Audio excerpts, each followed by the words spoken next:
আসসালামু আলাইকুম খামখাম ফ্যামিলি চ্যানেলে আপনাদের স্বাগতম। আজকে আমি আপনাদের জন্য নিয়ে এসেছি চিকেন বিরিয়ানি।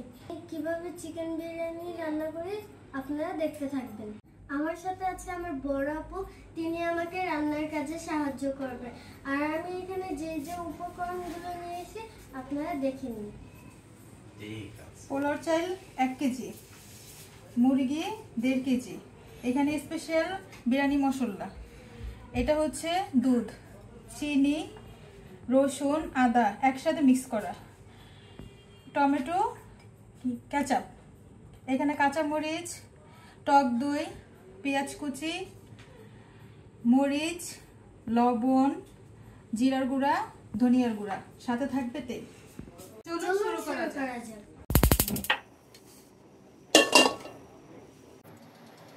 পেঁয়াজ কুচি একটু ভেজে নিব ভালো মতো। আমার পেঁয়াজগুলো বাদামি কালার চলে আসছে। যখন বাদামি কালার চলে আসবে তখন হালকা একটু পানি দিয়ে নেবেন।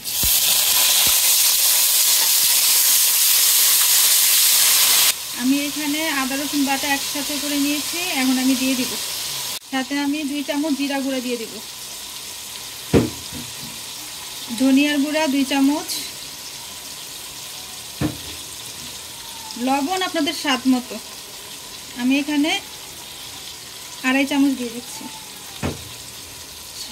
সাথে মরিচের গুঁড়ো 1.5 চামচ। এখন আমি একটু নাড়া দিয়ে দিব। বিরিয়ানির যে মশলাটা আমি বাছাই করেছি সেটা এখন আমি দিয়ে দিব পুরোটা। এখন আবার একটু ভালো মতো নাড়িয়ে দিব।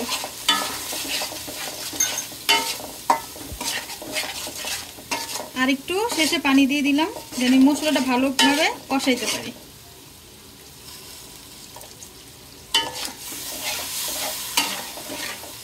আমাদের মশলা 5 মিনিট কষানো হয়ে গেল। 5 মিনিটের মতো মশলাটা কষাইলাম।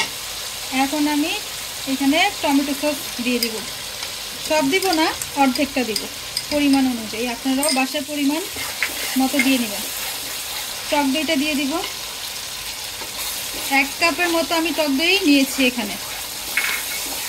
এখন আমি চিকেনটা দিয়ে দিব।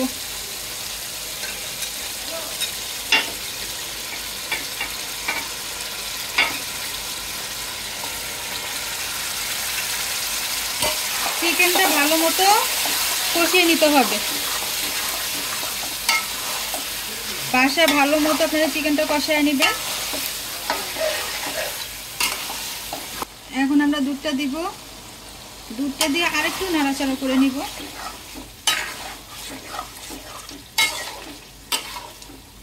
সাথে আরেকটু পানি দিয়ে নিই। এখন আমরা ঢাকনা দিয়ে দিব। কষানো শেষ। শেষে আমরা একটু চিনি দিয়ে দিব। পরিমাণ অনুযায়ী চিনি দিব। আমি এখানে 3 টেবিল চামচ চিনি দিয়েছি। এখন একটা নাড়াচাড়া দিয়ে দিলাম। শেষ পোলাও চাল দিয়ে দিব। এখন ভালো করে মিশিয়ে নিব। কাঁচামরিচ দিয়ে দিলাম। এখন নাড়াচাড়া দিয়ে ভালো করে মিশিয়ে নিব। এখন আমি পানি দিয়ে দিব। আপনারা পরিমাণ অনুযায়ী বিরিয়ানিতে পানি দিয়ে দিবেন। আমি এখানে গ্লাস মেপে পানি দিয়েছি 7.5 পট।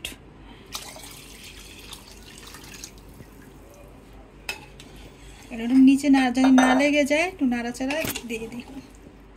এখন ঢেকে দিব। আমাদের বিরিয়ানি কমপ্লিট। এখন আমরা পরিবেশন করব।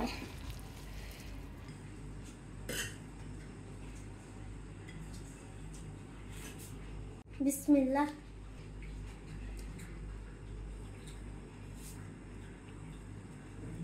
ভিডিওটিকে লাইক করবেন এবং কমেন্ট করে আমাদের পাশে থাকবেন এবং চ্যানেলটিকে সাবস্ক্রাইব করবেন। আপনারা ভালো থাকবেন, সুস্থ থাকবেন, আমাদের পাশে থাকবেন এবং এই গরমে ঘর থেকে বের হওয়া একটু কম করবেন। আল্লাহ হাফেজ। Bye bye.